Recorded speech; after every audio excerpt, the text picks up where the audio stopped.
नमस्कार दोस्तों, आप पढ़ रहे हैं MP board class 12 general English, जिसमें हम वर्कबुक के क्वेश्चन आंसर कर रहे हैं। तो लेसन 1 के 3 क्वेश्चन कर चुके हैं। आगे हम चौथे क्वेश्चन से देखेंगे, लेकिन इस बार लेसन 2 के क्वेश्चन हम देखेंगे। तो देखिए, लेसन 2 एंजल फॉल्स नामक झरने से संबंधित है। तो देखिए, चौथा क्वेश्चन 2018 में पूछा गया है, इसलिए यह आईएमपी है क्वेश्चन। तो देखिए, समझ लेते हैं क्वेश्चन क्या है। विच मतलब कौन सा, इज मतलब है, द वर्ल्ड मतलब विश्व, अपोस्ट्राफी मतलब का, हाईएस्ट मतलब सबसे ऊंचा, वाटरफॉल होता है झरना। तो यहाँ विश्व का सबसे ऊंचा झरना कौन सा है, एंड वेयर कहाँ, इज इट वह कहाँ पर है। तो विश्व का सबसे ऊंचा झरना कौन सा है और वह कहाँ पर है। तो देखिए, लेसन 2 में जो अनसीन पैसेज है उसमें बताया गया है कि विश्व का सबसे ऊंचा झरना जो है उसका नाम है एंजल फॉल्स, और यह दक्षिणी अमेरिका में है, और दक्षिणी अमेरिका में पूर्वी वेनेजुला नामक स्थान पे यह झरना स्थित है।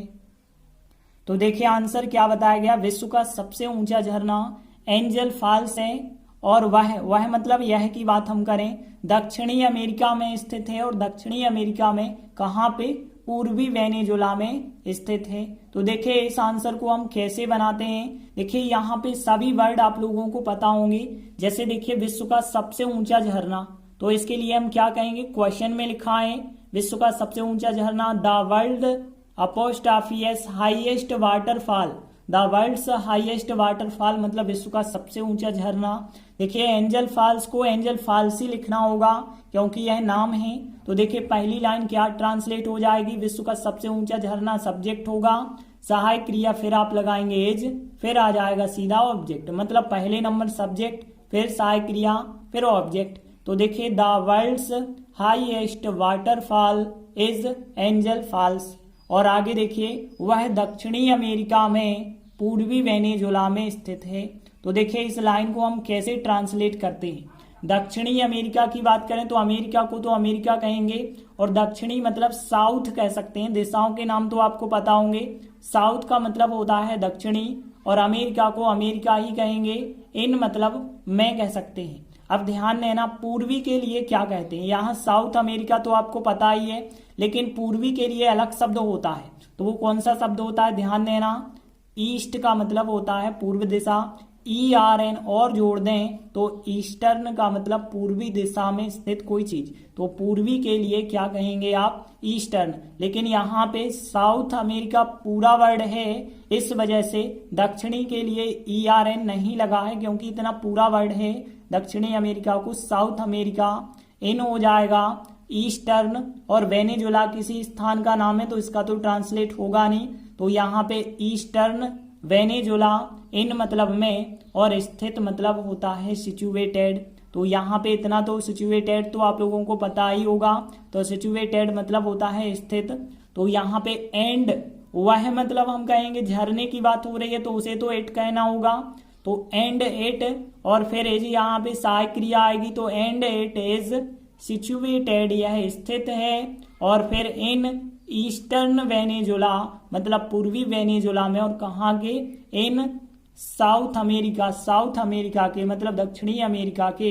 तो देखिए, आंसर क्या हो गया यहाँ, and it is situated in eastern Venezuela in south America. तो देखिए, पूरा आंसर फिर यहाँ पे क्या बन चुका है कि यहाँ पे the world's highest waterfall is Angel Falls and it is situated in eastern Venezuela in South America। तो देखिए, आंसर इस प्रकार से बनाया गया, the world's highest waterfall is Angel Falls, मतलब विश्व का सबसे ऊंचा झरना एंजल फॉल्स है, एंड इट इज सिचुएटेड, और यह स्थित है इन ईस्टर्न वेनेजुला में स्थित है, वो भी इन साउथ अमेरिका दक्षिणी अमेरिका में। इसके बाद देखिए, अगला क्वेश्चन भी IMP है, क्योंकि यह 2020 में पूछा गया क्वेश्चन है। तो देखिए, 5वां क्वेश्चन क्या है, what is the Angel Canyon, angel Canyon क्या है। अब देखिए, एंजल कैन्यन का हिंदी मीनिंग नहीं है, किसी का नाम होगा। तो एंजल कैन्यन क्या है, and what is the Churun river, और चूरन नदी क्या है। तो देखिए, इस पाठ में बताया गया जो एंजल कैन्यन है एक बहुत बड़ा पूल है, पूल मतलब जिसमें पानी भरा, पुल नहीं कह रहे हैं, ब्रिज की बात नहीं कर रहे हैं, पूल। पूल मतलब जिसमें बहुत सारा पानी इकट्ठा होता है। तो देखिए एक बहुत ऊंची चट्टान है, बिल्कुल सीधी चट्टान है, और उस चट्टान पर जो है एक बहुत बड़ा पुल बना है, उसे कहा जाता है एंजल कैन्यन। और चूरन रिवर की बात करें तो चूरन रिवर जो है यहीं पे साउथ अमेरिका में एक बहुत बड़ी नदी है, कैरोनी नदी, उसकी सहायक नदी का नाम है चूरन रिवर।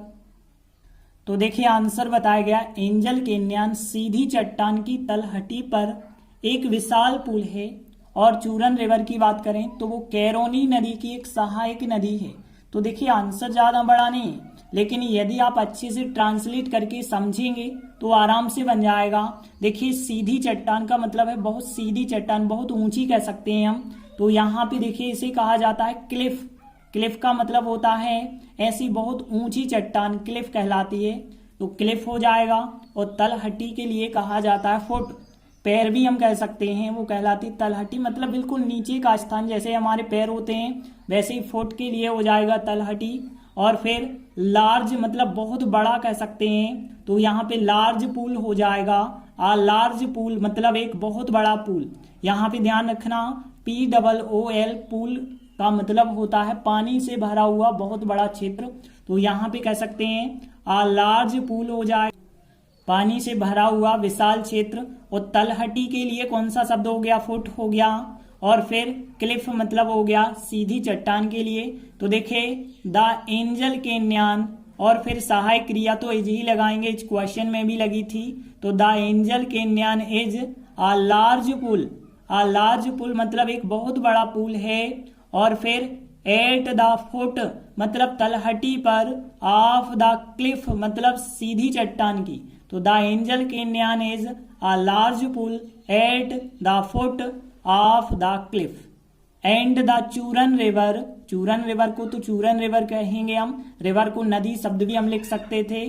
और कैरोनी नदी को भी रिवर कहेंगे, तो कैरोनी रिवर हो जाएगा।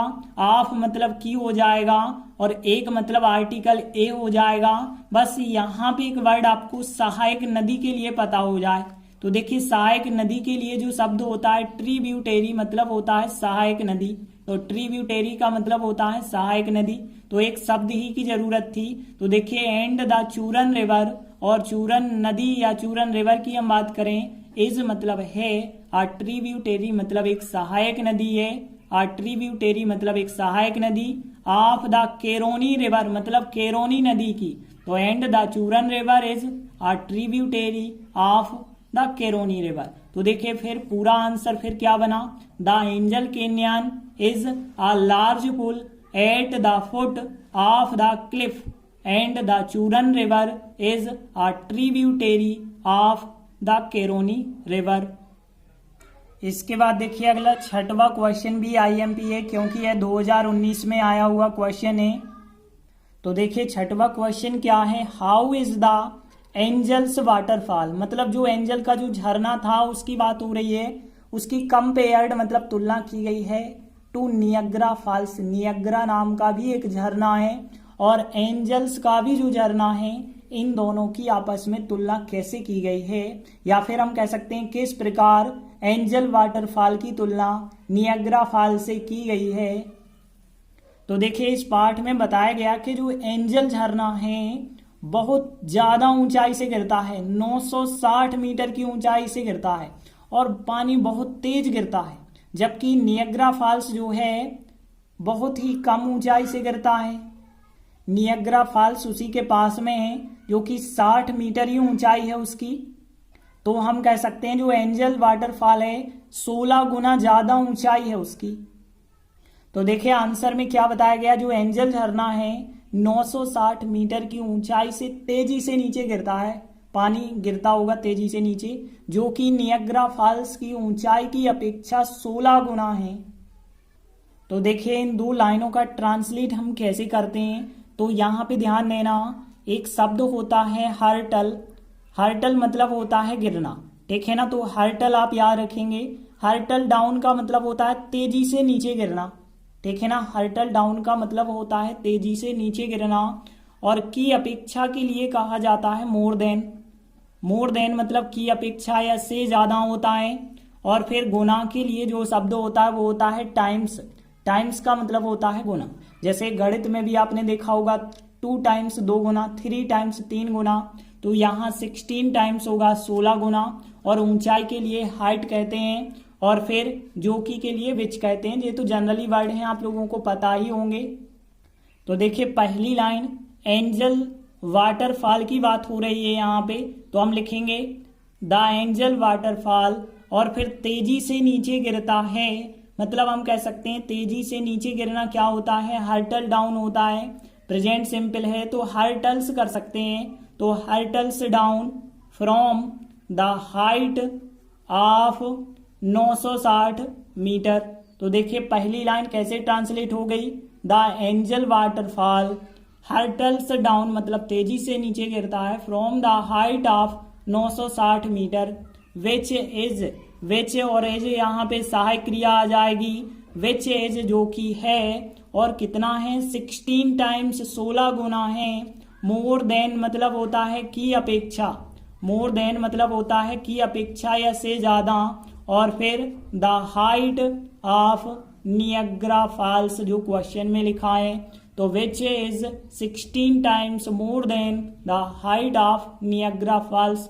तो the Angel waterfall hurtles down from the height of 960 metres which is 16 times more than the height of Niagara Falls.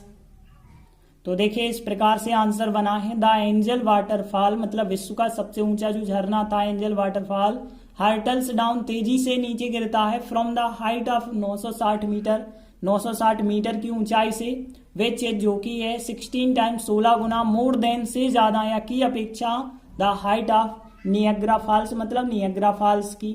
तो इस प्रकार से हमने 3 महत्वपूर्ण क्वेश्चन किए।